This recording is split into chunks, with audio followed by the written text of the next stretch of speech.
Hi everyone, आज अपने इस वीडियो में बात करने वाले हैं कि अगर आप किसी भी टेंडर में एप्लीकेशन करने का सोच रहे हैं या फिर एप्लीकेशन करने जा रहे हैं तो उस टेंडर के लिए डिजिटल सिग्नेचर का रिक्वायरमेट क्या होगा। तो बेसिकली आज अपने इस वीडियो में यही बात करने वाले हैं कि पर्टिकुलर टेंडर को अप्लाई करने के लिए किस टाइप का डिजिटल सिग्नेचर बनाना होगा सो दैट आप उस डिजिटल सिग्नेचर के थ्रू वो टेंडर को कम्प्लीटली अप्लाई कर पाएँ। क्योंकि काफ़ी लोगों को ये समझ ही नहीं आता है कि पर्टिकुलर टेंडर को अप्लाई करने के लिए क्या मतलब किस टाइप का डिजिटल सिग्नेचर का रिक्वायरमेंट होता है। जैसा कि आपको पता होना चाहिए कि डिजिटल सिग्नेचर कई टाइप के होते हैं। अगर हम लोग क्लास 3 के अंदर ही बात करें तो डिजिटल सिग्नेचर ऑर्गेनाइजेशन के नाम पे भी होता है विद साइनिंग विद इंक्रिप्शन, ठीक है। इसके अलावा ऑर्गेनाइजेशन के नाम पे सिर्फ साइनिंग भी होता है। इसके अलावा अगर इंडिविजुअल कैपेसिटी में बनाए तो उसमें भी साइनिंग प्लस इंक्रिप्शन जिसको कॉम्बो बोलते हैं, और इंडिविजुअल कैपेसिटी में साइनिंग का भी आता है।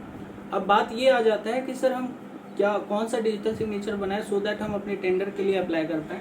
तो ये चीज़ आपको बहुत समझना बहुत ज़रूरी है, क्योंकि जब भी कोई कंपनी अपना बिड ऑफर करती है टेंडर में अप्लाई करने के लिए तो उसके लिए एक टेंडर डॉक्यूमेंट वो कंपनी इशू करती है। टेंडर डॉक्यूमेंट क्या होता है कि पर्टिकुलर काम को करवाने के लिए या पर्टिकुलर कॉन्ट्रैक्ट को पूरा करने के लिए जो टेंडर से रिलेटेड है उसमें सारा टर्म्स एंड कंडीशन मेंशन होता है। इसमें ये भी मेंशन होता है कि वो टेंडर कब से कब तक के लिए वैलिड रहेगा, ईएमडी अमाउंट क्या रहेगा, फिनेंशियल ग्राउंड क्या रहेगा, टेक्निकल ग्राउंड क्या रहेगा।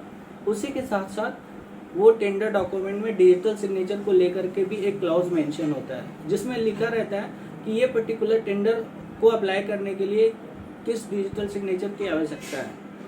तो वो चीज़ आपको ध्यान में रखना है और वो वही डिजिटल सिग्नेचर जो रिक्वायरमेंट है वो टेंडर के लिए उसी डिजिटल सिग्नेचर को आपको बनवाना है।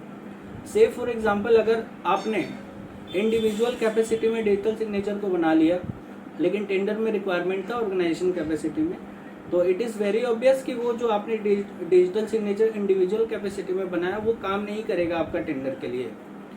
तो ये चीज़ समझना बहुत ज़रूरी है कि जो टेंडर के लिए आपको डिजिटल सिग्नेचर चाहिए वही डिजिटल सिग्नेचर बनाएं सो दैट आप टेंडर का जो एप्लीकेशन है सक्सेसफुली कर पाएँ।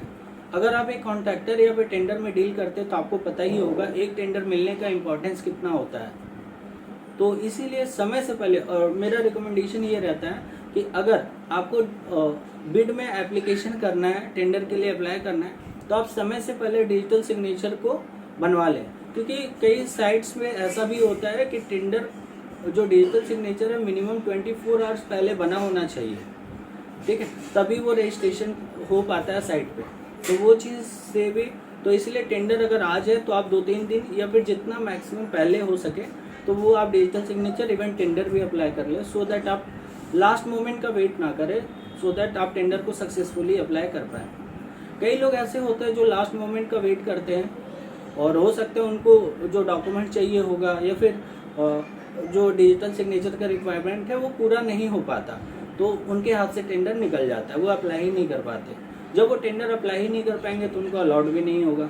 तो इसीलिए ये बोला जाता है कि जब भी समय है तो उससे पहले ही आप टेंडर के लिए सारा जो भी पेपर है, डिजिटल सिग्नेचर वगैरह सारा ही रेडी कर लें। अगर आप किसी भी टेंडर में अप्लाई करने के लिए जा रहे हैं और डिजिटल सिग्नेचर को लेकर के किसी भी तरह का आपके मन में कन्फ्यूज़न है तो आप मुझे नीचे दिए गए नंबर पे कांटेक्ट कर सकते हैं, इवन व्हाट्सएप भी कर सकते हैं। तो उससे रिलेटेड जो भी क्लैरिफिकेशन है आपको दिया जाएगा कि इस टेंडर के लिए किस डिजिटल सिग्नेचर की आवश्यकता है। इवन अगर आप डिजिटल सिग्नेचर बनाने में भी प्रॉब्लम फेस कर रहे हैं तो नीचे दिए गए नंबर पे आप कांटेक्ट कर सकते हैं। काफ़ी अच्छा रेट में आप लोगों को अच्छा सर्विस डिजिटल सिग्नेचर से रिलेटेड मिल जाएगा। तो इस वीडियो में बस इतना ही। ऐसे इन्फॉर्मेटिव वीडियो के लिए मेरे चैनल पे बने रहे। Thank you very much.